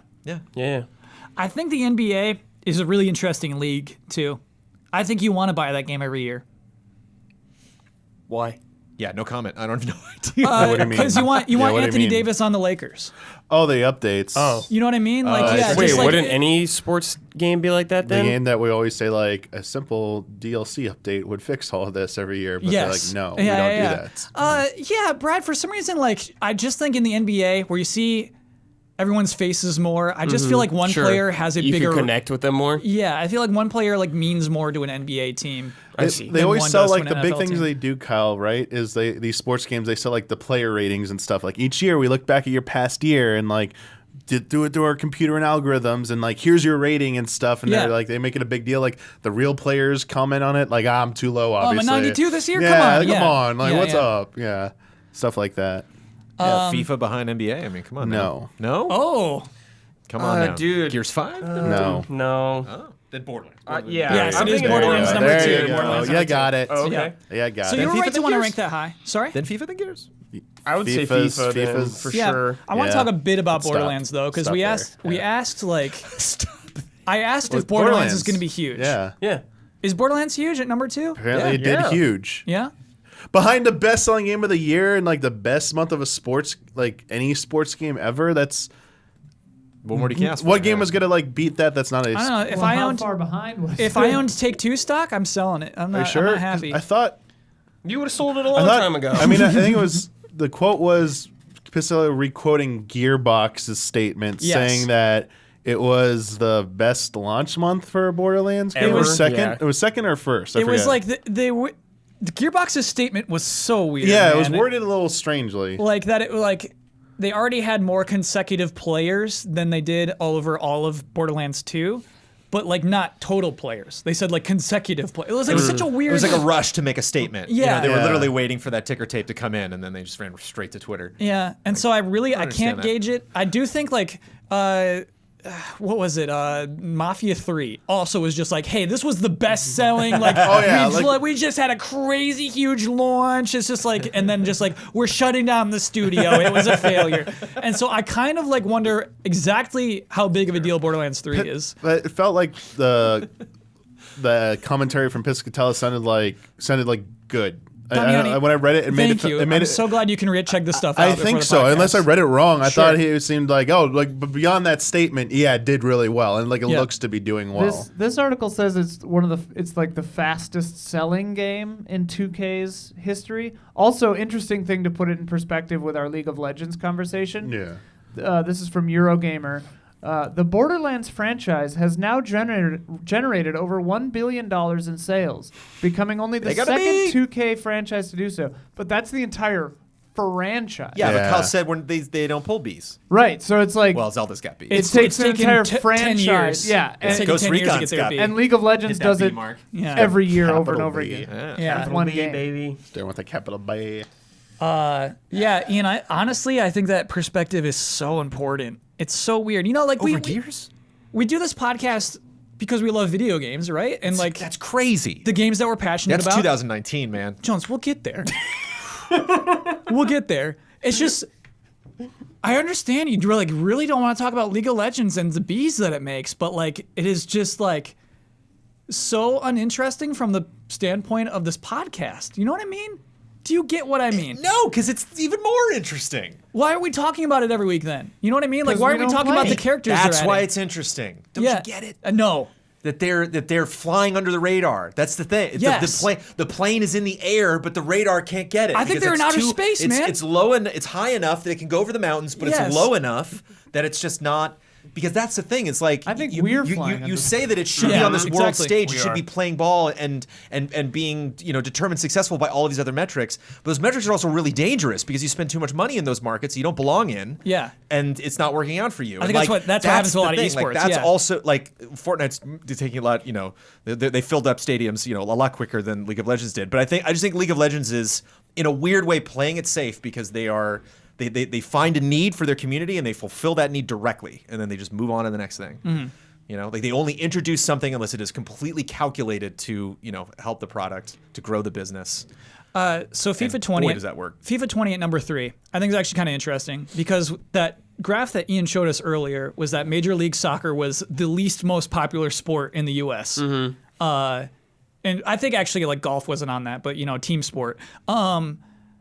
Yet FIFA 20 still sells. Yeah, I think it's everywhere just else a in good the video world. game. Yeah. Everywhere else in the Yeah, world. Europe. Yeah, FIFA's I a have Which juggernaut. NPDs is just US though. FIFA's a Oh yeah, juggernaut. right. Well, they still got FIFA, I think ever since PES died off with Konami, and FIFA got all those licenses, those leagues, secured it. I mean, FIFA's it. Yeah. I mean, it is huge. I have a couple Even friends here, who were yeah. around the beginning of the GT days and helped just kind of like get the site off the ground. And like I always check in with them to be like, what games are you playing? And it's interesting that they trade a lot of games. They try to save as much money as they can on games. FIFA every year. I mean, there's no question. It's like, yeah, that, and then just got FIFA, and it's like, Yeah. oh, so you didn't, this wasn't the year you stopped. And like, no, I Yeah. can't imagine. I think that another thing I should say is that chart showed Major League Soccer, and I mean no offense to any MLS players, but like FIFA is the world's best. Yes. It's a whole other thing. You're not playing just the teams from the US in FIFA 20. And so- Kyle, like, it's interesting because a lot of my friends back home, they'll buy like maybe 1 or 2 games a year, and it's FIFA or baseball, you Yeah. know, like, and that's what their PlayStation or Xbox is for. Yeah. So I wonder know? if I like think the a lot of people NBA, do that. I wonder if the roster changes are as influential, as big a difference in FIFA as well. I wonder if it's actually interesting to get next year's game. I wonder if it would be interesting. This is just a complete random shot in the dark, probably Yeah. extremely useless comment. But I get more of a skill vibe from FIFA than I do NBA. I get a vibe. Again, this is dangerous because I don't play either of these games, but like I get more of a party vibe from NBA. I get more of kind of like the big show vibe versus with FIFA. I just see more of a competitive nature. Wow. But I see them, and it might be That just- must be strictly and that- marketing is the thing. and That's that might what be makes how this EA sells interesting. it. Yeah, they're like the fundamentals we're adding to FIFA will make you a better player. We'll make Yes. the game more fun to control. Yeah. Whereas NBA is like, look at this crazy mode, look at the gambling stuff we're adding. You know, just like kind of less about like look how good these players are at this game. Mm-hmm. Again, that might just be the press conferences I've watched or whatever. What did you want to add in after FIFA? Link's Awakening. Yeah, Brad's going Link. I was gonna go Gears. If Link I beat think Link's Awakening. Gears, The thing about Gears, Wow. Jones, is because of Games Pass. Yep. I think that's a big factor. okay, Link's Awakening is not next. Dang. okay. What is it? Not Gears. Code Vein. If it's not Gears, You think it's Code Vein? I No do. way. I'm sorry. Link's Awakening is next. It's number 4. I was about to correct you, Kyle. I was about to say, like, Kyle, oh, dang it. Too is slow. number I was about 4. to say, Kyle, do you want to wager on that? No, I do not want to wager. Link's Awakening is number 4. Damn it, I almost had a bet. Should be mentioned, as always with Nintendo games, that does not include physical. So it Wait, has we're on digital. digital. It does not include digital. So we have to assume it'd be above Borderlands. Probably. It has to be, yeah. Unless they can prove otherwise, I'm just going to assume it sold better than Sure, Borderlands okay. did. Yeah. Okay, so what comes after Link's Awakening? Then Gears. I'll give you a hint. Oh, no, wait. Ghost Recon had one day. Oh, Wow. You're giving us a hint? This is cheating. Damiani these? is cheating. I love Damiani's cheating. The thing is, It's one of these 4. the thing is, Nice. I want to give it to Brad because that was your first impulse. With its one day, Ghost Recon Breakpoint is number 6. We're skipping number 5 because that's the Madden. Okay. Yeah. So Ghost Recon Breakpoint with its one day in Number 6. October. And wait, what day was that? Because then was there an early October 4th is what that would be. But this is like its first official day. Yeah. Oh, okay. So because there was an early period. But Oh, it like doesn't the count Ubisoft special stuff. Those Yeah. do count. I mean, yeah, that'll count. That. Oh, okay. I think, as sales. wasn't Because there an then early that's access yeah. thing? That's also very I remarkable. think there was. I think Yeah. if you're on Ubisoft Access or whatever Yeah, they don't call they it, usually do that? It might be Plus. I don't know. Fair point though, Jones. Then Gears. Then Gears. Yeah. You Okay. finally got it in, Jones. I guess we should put an asterisk next to that one. That Yeah. Game Pass. it's on Game Pass. If you have Game Pass, you can play that game for free, and then those do not count as revenue. Yeah. Okay, what's after that? Code Vein. Code Vein? Code Vein, At right after 8. Gears. I knew Code Vein was going to be higher than something. I just felt it. I did not, man. Anime.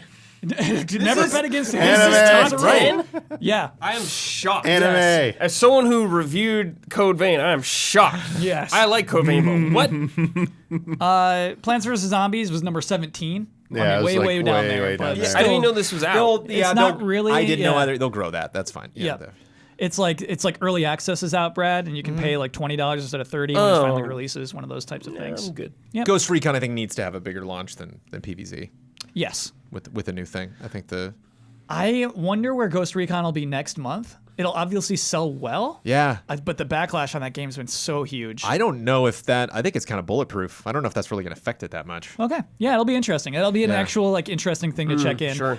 None of these things are too much of a surprise, really. I'd say Code Vein is the biggest surprise. That surprised me. When Yeah. you wrote Code Vein, I was like, Well, excuse me? here's Yeah. I'm curious to hear your thoughts on this real quick, Brad. Yeah. So this got number 8. Mm-hmm. Another similar game didn't chart at all. Surge? Not on the top Yeah. 20. The Surge. Yeah. Not on the top Anime. 20. Anime, dude.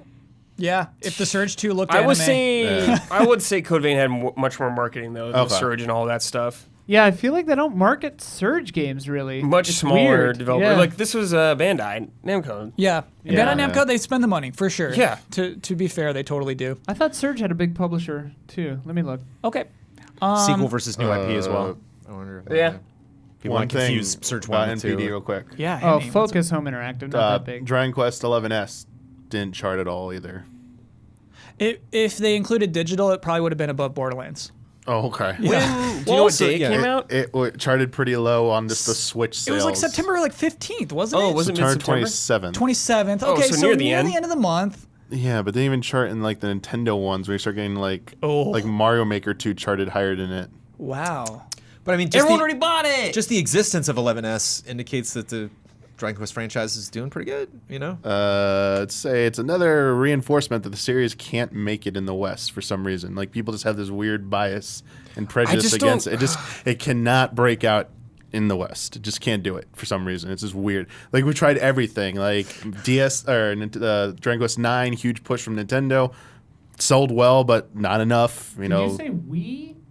We've tried everything? No, I think he's like referring to them. Oh, yeah. Like, And third, Square Enix talking I about just it. thought it was cute We that as you easy felt- allies? we've tried everything. We've Damian's been trying we real tried hard. really hard. We here. failed. We Yeah, could not get to break the failed. top I 20. keep seeing Damian in street corners holding up signs. No, Damiani, it's a fair thing to bring up, honestly, and it's super disappointing. I'm pretty sure the PC version charted last year in the the top 20, but this I actually am shocked because I thought the Switch version would end up selling better than the original release. Me too. Because of the Switch factor. Yeah. And I mean, maybe things will change. Maybe it's just so crowded in September and people are just waiting to buy it. Highly doubt that. And I was really wrong on this one. Just not And so off. Here's the thing. I feel confident saying Dragon Quest 11 is a better game than Code Vein. Haven't played Code Vein. I can back it. I just feel confident saying that. I've played both. I just think there's a stink on it, man. I just think that like Dragon Quest, just like people look at it and dismiss it. You know what I mean? And it's just like it had its chance. Code Vein's new. I go ahead. think Dragon Quest didn't have the marketing backup in the West as it started having now. To me, like Square Enix just looked at it as like nothing. But now they're like starting to give it a push, and if it's not hitting their expectations, I don't know if they're trying to compare it to Japan or not. But if they are, like, sorry, that's not going to happen. Mm-hmm. I think it charting period is success for the franchise in the West at least. But it didn't. I know, but I'm saying when it did originally. Sure. Like Yeah. this is the game came out a year ago. Yeah. And they're re-releasing it already. It's like I'm not going to buy it yet. What's so funny is I think you could make a case. You could say, look at Monster Hunter World. Mm-hmm. You need to change how Dragon Quest works. Sure. You need to Monster Hunter Worldify like Dragon Quest. But Dragon Quest is not about that. Dragon Quest is about like, now we're doing things the way we've been doing things. Yeah. Definitely. Yeah, it's definitely like something about it's gonna like change because even the argument that like it's coming out a little soon after the original, but next spring we're getting Persona 5 Royal, and I absolutely bet a lot of money that will chart somewhere in the top 20, whereas Dragon Quest 11 did not. Yeah. And it's just they gotta do something about that series. I mean, Sure. Do a they, lot of things they need to change. Well, not in Japan. Like they just need to, if they want it to break out and do better outside Japan. Yeah. They need to try something. But is it really worth it? It sells so well in Japan. It might just end up being a series that like they'll bring it out here, but they're just gonna give up on it becoming. It'll never be the equivalent of a Final Fantasy out here. No. Final Fantasy broke out in the West, does way better in the West now, and Dragon Quest just does way better in Japan and just doesn't seem to do well outside of Japan. It's this weird like flip-flop on them. The reason I draw the comparison to Monster Hunter because that franchise is hugely successful in Japan previously, right? Mm-hmm. And was beautiful the way it is. If you turn to a fan of Monster Hunter at that point and said, we're changing all these things for Monster Hunter World, they would say, no, don't. This thing is perfect as it is. Yeah. And then it turns out to be Capcom's best-selling video game ever. Yeah, they made a conscious decision like, hey, this Monster Hunter was a massive franchise in Japan. Yes. Like it's like Dragon Quest level like of sales, like one of the big three, I would say, over there.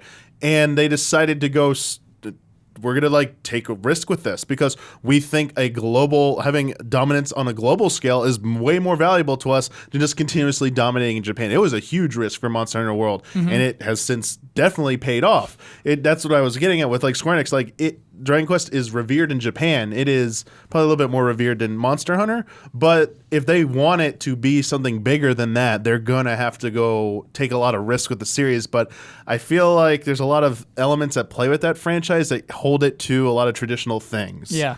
Well, Monster Hunter World did what seems like the impossible. They streamlined it without feeling like it lost anything. Yeah. It's magic. Like I've played 2 of the other Monster Hunter games, and this one is just, to me, it's got everything that the old ones had, except it's way less like irritating to play. You know, like they just streamlined it in the best possible way. Yeah, magical. I feel like, Ian, to make that happen, maybe I'm not as familiar with the development teams behind Dragon Quest. I mean, I know that it has its own team, but like you have individuals responsible for it.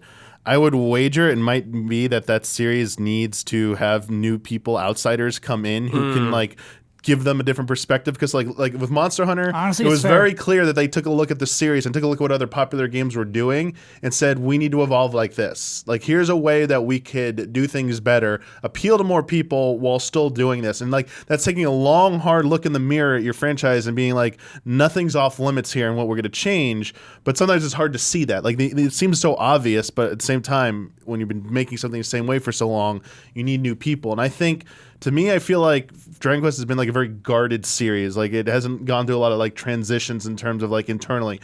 They're still, don't want to get into the subject of like the composer for that series, but like they keep paying royalties to that terrible person and stuff like that. Like, that's how, like, rather than cutting that loose, there's so many traditions behind that series they just won't cast off. I feel like it's the hardest for them to move on in that series. Yeah. I think what's funny about the music is I think that it's one of the things I was trying to think, like, having numbers in the title, and I know like Final Fantasy has numbers in the title, but every game looks so crazy different that I think it skips over this. But Monster Hunter, they don't have numbers; they have names, like Ultimate and I mean Try, whatever. But like, you know, there's numbers in Monster Hunter. Yeah, but I mean they got rid of that for World. World, because that's going to be its own thing. There'll be World 2. Didn't have a number.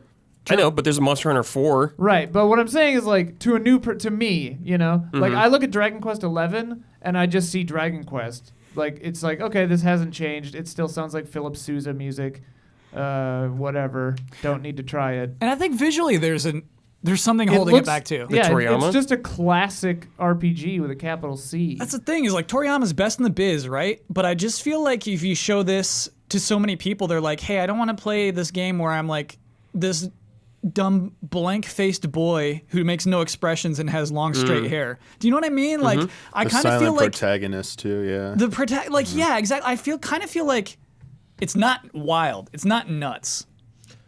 It's really weird in a JRPG, especially, I mean, just an RPG period, sorry. And especially nowadays to have a silent type character. Yeah. Or having a character, when, especially it's such a story heavy game.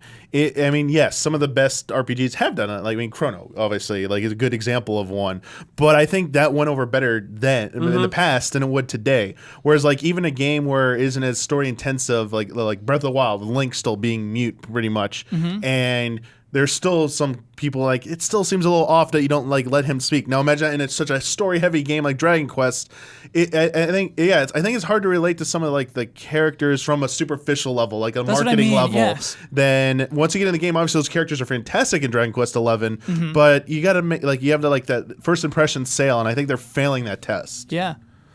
I think that's exactly it. Yeah, I want to make it clear I'm playing the game right now and loving it to death. But yeah, I do think that it's just, there's something not there. Yeah, they're making steps to like try to make it more popular in the West by like redoing the menus in the West, having voice acting here and stuff like that. The sprint button, now you can speed it up. They're like making small changes, but I think Damian is right. It might need a little more. Big change. I just say it's like a now is the time sell. You know, it's like I've been constantly asking myself this gen, like, is now the time to jump into Yakuza? Is now the time to play my first Fire Emblem? Is now the time, you know, to check out these things that I've either just dabbled in, or is now the time to come back to God of War, to come back to Gears?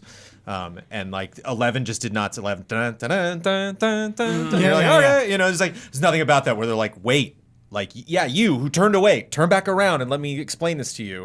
Got a vibe of like, no, it's just you know, it's Dragon Quest. I forgot, even like we're talking about marketing stuff, like they put the heroes in Super Smash Bros. Ultimate, try to make that as a big of deal as possible, and even with like that, still, you know, he shows up and it's like. You're like, great, woo! You missed another blank face from Jones. Yeah.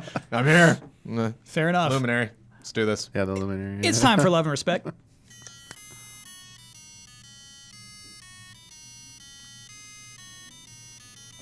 Love and Respect. I want to play a game, and we have some good games. Let's do the question first, and we'll see how we're vibing after this question.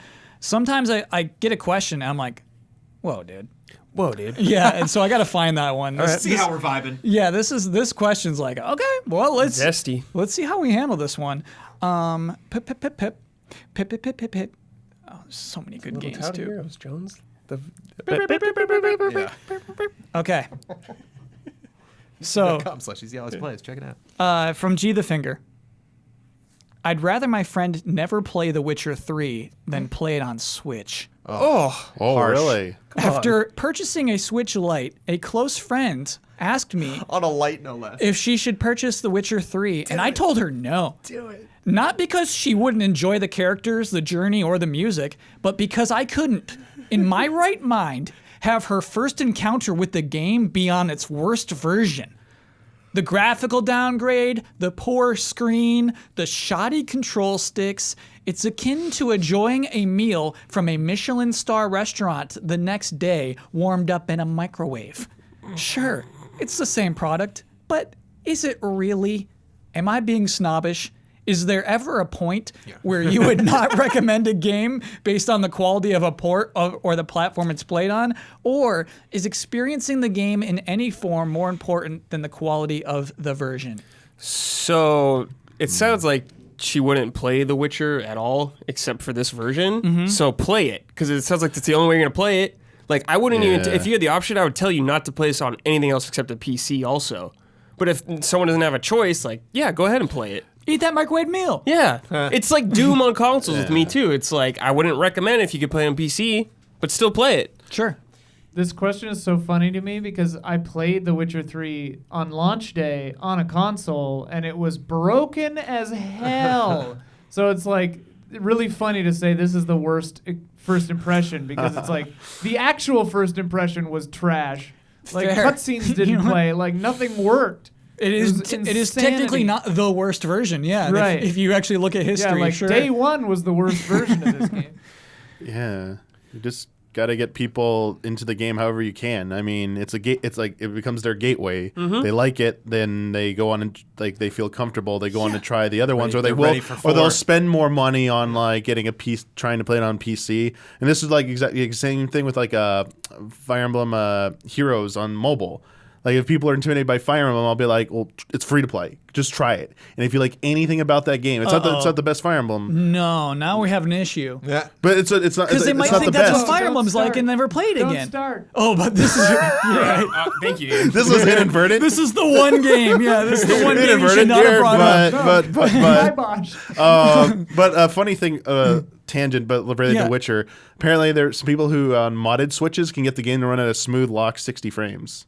It must be overheating it or something. Overclock it or something. Yeah, I wouldn't do it if I were you. Sounds Apparently, sketchy. like, people are saying Yeah. like, no, they're saying like devs just need to have access to being able to like do that, like more access to the Switch, essentially, to be able to do something like that. This can't be like a Tesla's battery. There's some reason that they are not letting them overclock. Free it. the Switch, Nintendo. Yeah, don't Let do the devs that. do it. Free the Free Do the not Switch. let them do Unleash that. it. I don't know. Unleash the power. But on a light, it's handheld only. So Yeah, light. probably I don't it'll know look- about the light. No, but, it'll probably look fine, right? Because you never put it on the TV. but I mean, you're not getting that docked extra boost. Yeah, there. but it's a tiny screen, so it's just get 6 to 1, Yuzu, nothing. the Switch in development emulator, and play it on a PC. I think it's different. It made me think how Final Fantasy VI. Yeah. But I think it's like a different scenario. If somebody came to me and they were, I like brought up 6, we're talking about it, like, oh, the music's so good, and they were like, yeah, I've always wanted to play. Okay, I'm gonna do it in 2020. I'm gonna play it. What should I play it on? I'd be like, oh, do you have like a Game Boy? Like, yeah, I got the little sandwich Game Boy, little fold up, and it still works. Like, yes, get 6 and play it on that. You're set. Or get it on Virtual Console on the Wii U. And like, oh, cool. It's like I can get it on mobile. Like, no, don't do that. And they're like, okay, cool. So that's one scenario. There, you got one. Yeah. Scenario 2 sounds like this, where what if somebody came up to me and they're like, dude, I'm 5 hours in on the mobile version of Final Fantasy VI, and I love this game. I wouldn't be like, wait. Stop right now. Yeah. Go get the other. I'd be like, great, you're playing 6, fantastic. You're great. And the same thing with Witcher. If someone was like, yeah, I'm in the middle of playing, 20 hours into Witcher on Switch, I wouldn't be like, well, I'm not interested in this conversation. Yeah. But if they were like, okay, Witcher has been killing me in my backlog. I bought it on PS4, but I don't know, should I get it on PC? I'd be like, probably, yeah. I mean, if you waited this long and you're down, those are two totally different scenarios. And this sounds like it's this or nothing. Like, yeah, this person's probably not Yeah. gonna go out of their way to get the best version. And I guess the fear comes like, oh, I'm scared you won't to like it because of these things. Like that's what I would be with the person who wants to play Final Fantasy VI on mobile. Like I'm scared you won't like it. You know what I mean? And like it's not a good version of that game. I'm scared that you'll have a bad impression of what Final Fantasy VI is. And so I get that on some level. I think the Switch version isn't bad enough to say that. This person needs to let them borrow their PC so that Yeah. they can play it on the Yeah, PC. easy Come on on. PC. Yeah, come on. Just lend them the PC. I think hot take. I think that what you play The Witcher 3 on ain't gonna be the thing that makes you like it or not. I'm with Ian. I played the original Half-Life on the PlayStation 2, That's a good example. Wow. and I was blown away. Yeah. I finished that and was like, "Damn, that game was amazing!" You know, and then And like, that is the worst learned version. later, like, "Oh, okay." I played Witcher on PS4 and PC, and the PC version was by far superior experience compared to console. Yeah. So I think it can have an impact on it. I wasn't chugging everywhere I was moving. So you liked the game better after playing it on PC? Dude, it made playing the game so much better. Like, Okay. I liked it on PS4. When I played on PC, I was like, this is what it should be. This is Okay. how it's meant to be. Sure. Yeah, I played Kyle. Skyrim on Switch. Yes, you did. So did I. Breaking news, Kyle. Ooh, I love this. Breaking. My friend Jason just texted me that the Reset Era thread title for Ring Fit Adventure is Out of Breath of the Wild. Out of Breath. Is this of the Jason? Wild. Is this Jason Wishnoff? Yeah. Tell him don't do that again. It was funny. What does Kyle hate the most? Tell him to stop. Puns. You gotta win the bet before you bring up stuff like that. Come on now. He didn't make it up. He just told me about it. Jason, this is the last time you interrupt this podcast. Let's play. Ooh, Ian. Let's play a very appropriate game. Uh-oh. Okay. Uh-oh. This game is called Rename That Game. Wait, what? You must rename these games with totally new titles. For example, Mass Effect might be Normandy or Shepard's Journey. It's harder than you think. Okay, here we go. First one we're going to do, I love this. Legend of Zelda Breath of the Wild. What are we renaming that? Can we call it The Legend of Zelda some blah blah blah blah blah or something else? Yeah. Oh, okay. I think that's realistic, yeah. What would you realistically name this? This is not like a little jokes. This is like, what should Sure. we name that game? Something I would say with wild in it, though. Really? Yeah, because that's like the big sell of that game is about being out in the wild. Yeah. Unexpected journey. No, it's like Into the wild. It's good. Yeah. What do you have, Jones? I think it's something like that, like the Future of Dreams or something. To play on the idea that you like are the time jump that they did. Legend of Zelda Future of Dreams? Please make this Zelda game right now. Oh, I'm sorry. Future of Dreams. Is Japan that much better than that at naming video games? Yes. You may know The future. Last of Us. The Last of Us. I know we can do better than The Last of Us. Oh, man.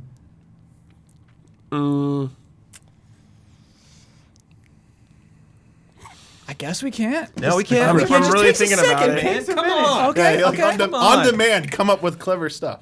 How They about got to this? think about Like it for crafty. years. I want to have like 3 men and a little baby. It's like do something. She's like my second daughter or something. Like something like that. Like an '80s rom-com or something. Yeah. Second daughter. Oh. Yeah, I was thinking ex-dad.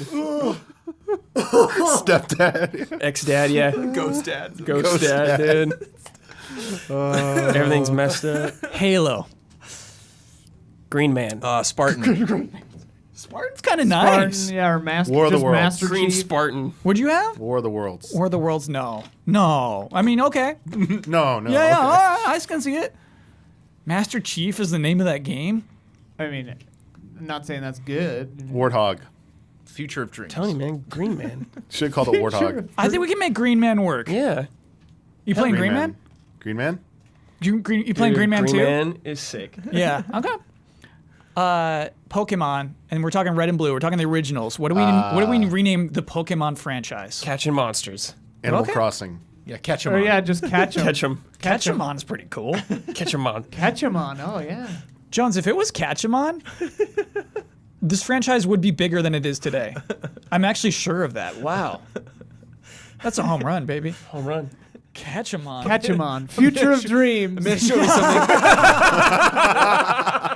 You almost bounced You almost found the bug. That's like So the I'm running with seventh movie. I'm running with it. I'm gonna put the font together when I get home. Future of Dreams. All right, this one will be easy.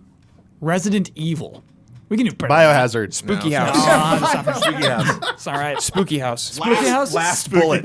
Yeah. That's my name for. Just Umbrella, maybe? Or Stars. Stars. Zombie outbreak. Stars. Yeah, what's funny is Biohazard's like a good title. Yeah. And it actually like matches Well, with the series. Biohazard fits that franchise way more. It than really, really Resident does. Evil. You could call it like the G virus. Oh, what was or that, like after the virus. Oh, the second Dustin game's not Hoffman- in a house. What do we do? What's Yeah. the Dustin Hoffman movie about disease and they have to Outbreak. Outbreak. There you go. Yeah. Outbreak. I mean, Resident Evil used Outbreak, Right. but Yeah, yeah, no, it's not but bad. it's called Outbreak. It's not bad, honestly, Outbreak. And put that cast in there. Sharon Stone. Get them all in there. Yeah, but Dustin Hoffman is Go Chris. Spooky house. Oh no, Dustin Hoffman, Sharon Stone were Sphere. Sorry, she was not in. Who is his wife? What's Hoffman doing right now, man? Is he done? Dustin's working? Is he? I think he retired. Didn't he get in trouble? Something. He was doing that horse show, and then like the too many horses died, so they had to stop doing the horse shows.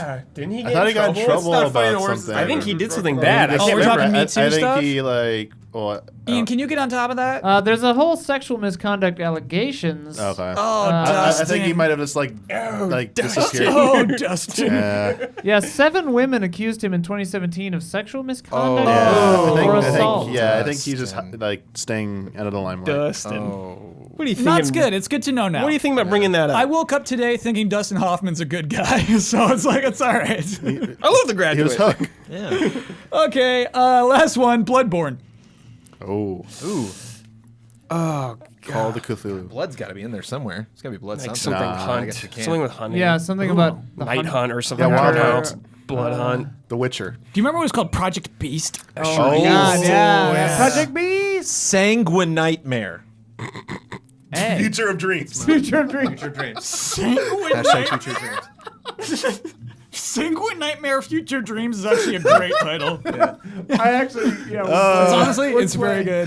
good. Thanks. That came from Ken Stan. Thank you, Ken Stan. Fun game. Okay. It is time for bets.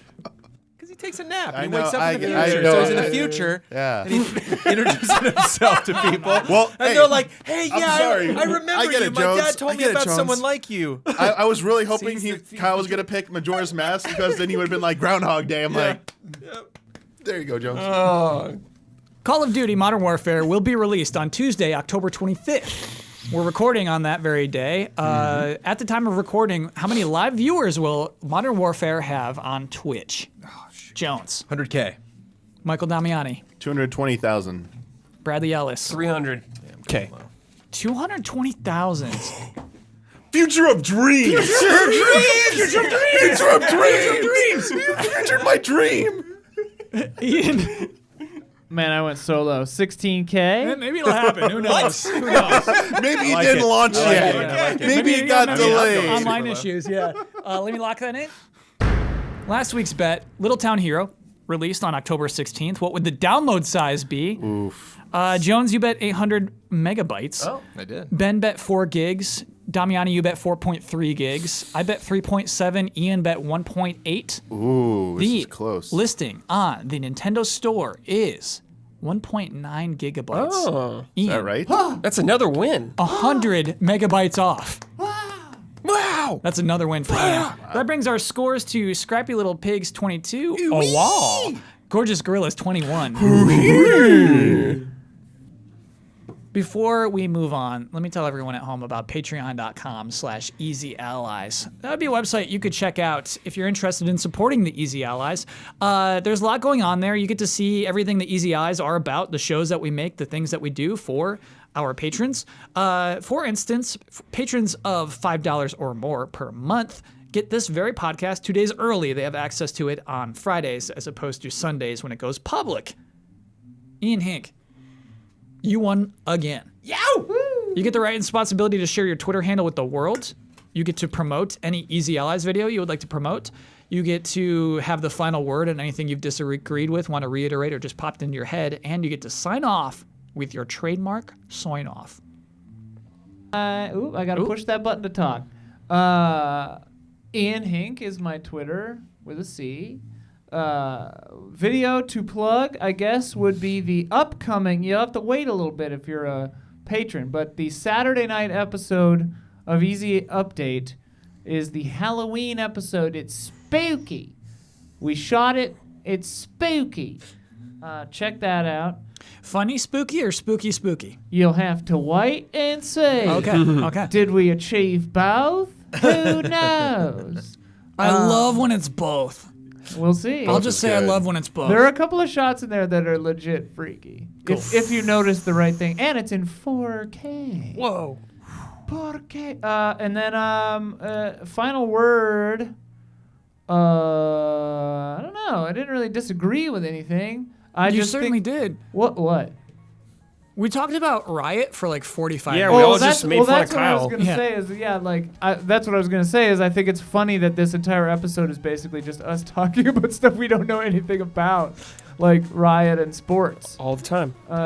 which is just funny. But that's what you come to expect here at Easy Allies. Good night and good game.